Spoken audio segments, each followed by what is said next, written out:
Okay, today I'm going to show you how to tie a belt in Tadasana. Okay, so first what we're going to need is a very long belt. If you have one of these, that's great. If not, you can link a few shorter belts together, or you can even use a long scarf or a sari. Those work great too. So the first thing we're going to do is, with the belt, is we're just going to fold our belt in half, okay? So we have the belt folded in half. I get the two loose ends and I put them to the front, and I'm going to grab the middle of my belt and I'm going to place it on the middle of my chest like this.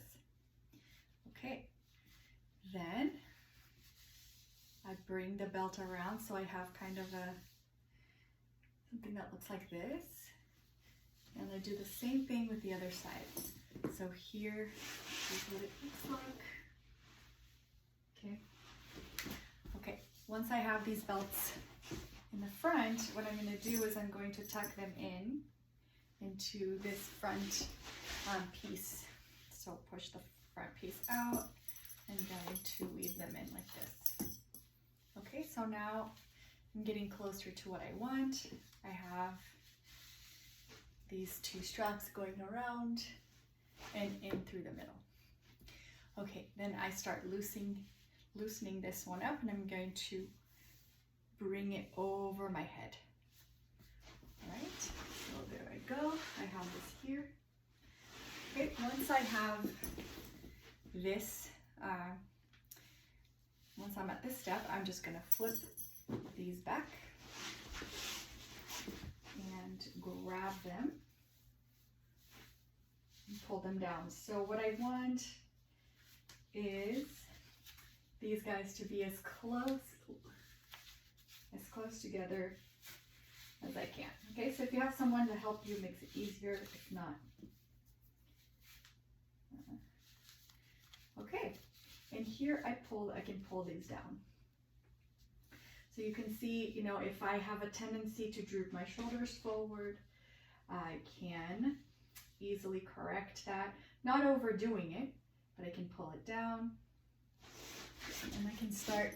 It's a great way to relax your neck. When I would get sometimes chronic stiff necks, and you have to know your neck and what goes on, but this is a great way to alleviate that pain until the stiff neck heals. So you can pull this down, and I would bring this to my desk and I would sit here on the straps, right, and keep my posture, you know, a little bit better than sort of hunching in my desk. I would use this, and sometimes I would just tug it and, you know, stop this muscle from creeping into your neck. So here I can sit with a much better posture. So what we're being careful here is not to throw the bottom ribs forward. So I don't want to do that. I want to bring them up, sort of suspend them a little bit, and then keep the inner height and allow the muscles not to contract up, but it's a good start. Right, so it's a very wonderful tool to have to relieve the neck, tension in the back.